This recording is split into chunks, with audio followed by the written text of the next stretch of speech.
Hello guys, हमने last lecture में देखा कि रे ट्रांसफ़र मैट्रिक्स हम कैसे डेवलप करते हैं, कैसे फॉर्म करते हैं। आज हम एक क्वेश्चन लेके आए हैं, उस क्वेश्चन को सॉल्व करेंगे। देखिए क्वेश्चन देखिए क्या है। Consider a thick equi convex lens. देखो इक्वी कन्वेक्स लेंस ये होता है, आपको पता है, जिसमें दोनों साइड जो है कन्वेक्स साइड होती है।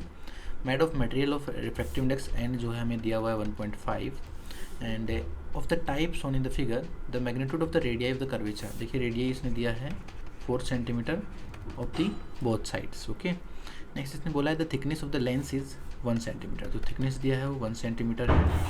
नेक्स्ट बात कर रहा है the thickness of the lens is 1 centimetre and the lens is placed in air obtain the matrix system. तो देखिए हमें मैट्रिक्स ही फाइंड करना है इस क्वेश्चन में। तो काफ़ी इजी है, जैसे मैंने आपको लास्ट क्लास में बताया था कि मैट्रिक्स फाइंड करने के लिए हम क्या करते हैं, उसको एम से नोट कर देते हैं। चलिए, तो सबसे पहले यह रे जो है, देखिए यहाँ से यहाँ तक जो है ट्रांसलेट कर रही है। तो जो पहला जो आपका मैट्रिक्स होगा उसमें जो है आपका क्या होगा, इस ट्रांसलेशन के बाद में फर्स्ट सरफेस के बाद में होगा। तो ये जो होगा रिफ्रैक्टिव जो होगा रिफ्रैक्टिव मैट्रिक्स होगा पहला। फिर सेकंड मैट्रिक्स आप मल्टीप्लाई करेंगे, वो यहाँ से यहाँ तक देखिए ट्रांसलेशन हुआ है रे का, मतलब हम इस लेंस के लिए फाइंड कर रहे हैं मैट्रिक्स सिस्टम। तो लेंस के लिए लेंस की फर्स्ट सरफेस, फिर आपका ट्रांसलेशन, फिर सेकेंड सरफेस। तो ये जो है ट्रांसलेशनल मैट्रिक्स होगा। और ये जो थर्ड वाला मैट्रिक्स है वो दोबारा से हमारा रिफ्रैक्टिव, आपका जो रिफ्रैक्शन जो मैट्रिक्स होता है वो होगा। अब बात करते हैं रिफ्रैक्शन मैट्रिक्स, जो मैंने आपको लास्ट क्लास में डिराइव करवाया था।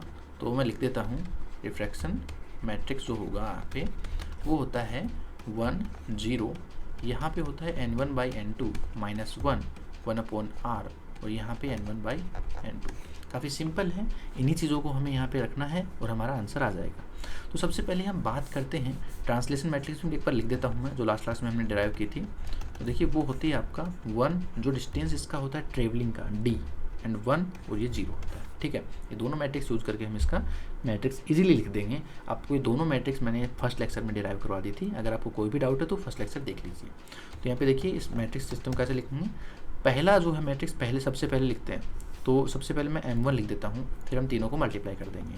तो ये मैं कह रहा हूँ m1 है, फिर ये m2 है, फिर ये m3 है। ठीक है, सबसे पहले m1 जो है इस सरफेस के लिए लिखा जाएगा। इसका जो रेडियाई कर्वेचर है वो राइट साइड में होगा, तो रेडियाई कितना होगा, पॉजिटिव होगा। तो देखिए इसके लिए हम 1 और 0 एंड n1/n2। देखिए फर्स्ट सरफेस के लिए n1 क्या है, एयर, n2 क्या है, मीडियम ऑफ द लेंस। तो हम क्या कहेंगे, एयर का मीडियम कितना, 1 डिवाइड बाई 1.5 माइनस 1 इंटू 1/4, क्योंकि इसका जो रेडियाई है वो पॉजिटिव होगा। ठीक है, सेम टाइप से यहाँ पे जो है 1/1.5 आ जाएगा। ये हमारा हो गया m1। सेम टाइप से m2 फाइंड करेंगे। देखिए m2 क्या हो जाएगा, 1 0। m2 जो है 0 नहीं आएगा, m2 में 0 नहीं आएगा, क्योंकि यहाँ पे ट्रांसलेट हो रहा है रे। तो जितना भी डिस्टेंस ट्रांसलेट हुआ, जैसे d ट्रांसलेट हुआ, d का वैल्यू यहाँ पे क्या दिया हुआ है, लेंस का जो थिकनेस है 1 सेंटीमीटर है, तो यहाँ पे 1 सेंटीमीटर आ जाएगा d की जगह। तो ये 0 हो गया, 1 हो गया, ये m2 आ गया। सेम टाइप से आप m3 फाइंड कर लेंगे। m3 भी आपका सेम जो m1 है उसकी तरह लिखा जाएगा। डिफरेंस इतना होगा, इसका जो रेडियस ऑफ कर्वेचर है वो लेफ्ट साइड में होगा, तो नेगेटिव होगा। तो देखिए 1 0 n1/n2। अच्छा, इसके लिए n1 जो होगा वो लेंस का होगा और n2 जो है वो एयर का होगा। ठीक है, तो यहाँ पे लिखा जाएगा 1.5 डिवाइड बाई 1 माइनस 1 इंटू -1/4, और यहाँ पे हो जाएगा 1.5 डिवाइड बाई 1। ठीक है, तो हमने तीनों मैट्रिक्स लिख लिए। ये काफ़ी इजी था। अब हमें सिर्फ इसको मल्टीप्लाई करके हमारा फाइनल जो सिस्टम का मैट्रिक्स है, ये पूछा था इसमें, obtain the matrix of the system. तो ये हमारा आ जाएगा। देखिए क्या होगा, m जो होगा उसको हम सिस्टम के लिए ms लिख देते हैं। इसका वैल्यू होगा सबसे पहले m3, फिर m2, फिर m1। सबसे लास्ट में हम वो मैट्रिक्स लिखते हैं जो पहले अप्लाई हो रही है, क्योंकि हमारा जो भी इनपुट होगा वो इस साइड में होगा, यहाँ पे होगा, तो उससे मल्टीप्लाई हम उसको करेंगे ना जो हमारा सबसे पहले एक्ट किया है। तो इसलिए m1 बाद में आएगा, फिर m2, फिर m3। तो यहाँ पे इन सब का वैल्यू पुट कर देते हैं।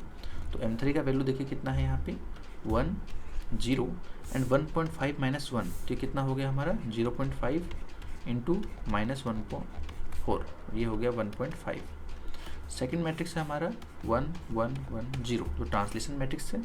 थर्ड मैट्रिक्स था हमारा 1 0 एंड यहाँ पे हो जाएगा 1/1.5 माइनस 1, तो ये हो जाएगा, ऊपर में आ जाएगा यहाँ पे -0.5 divide by 1.5 into 1/4 and this one 1/1.5। तो ये काफ़ी इजी है। इन तीनों मैट्रिक्स को मल्टीप्लाई करेंगे, आपको सिस्टम का मैट्रिक्स मिल जाएगा।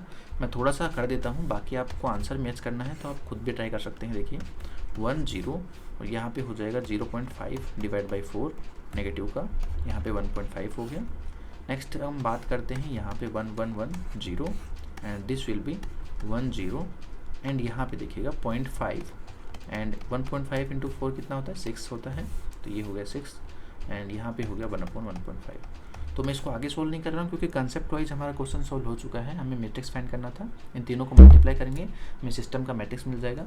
उससे अब कुछ भी सिस्टम के लिए फोकल डिस्टेंस फाइंड करना है, फोकल लेंथ या फिर इमेज का मैग्नीफिकेशन है, सभी चीज़ें जो है इस मैट्रिक्स से ही हम फाइंड कर सकते हैं। काफ़ी ईजी तरीके से हमने इसको सोल्व किया है। कोई भी अगर आपको कॉन्सेप्चुअल डाउट है तो आप फर्स्ट लेक्चर को रेफरेंस कीजिए। Okay, thank you.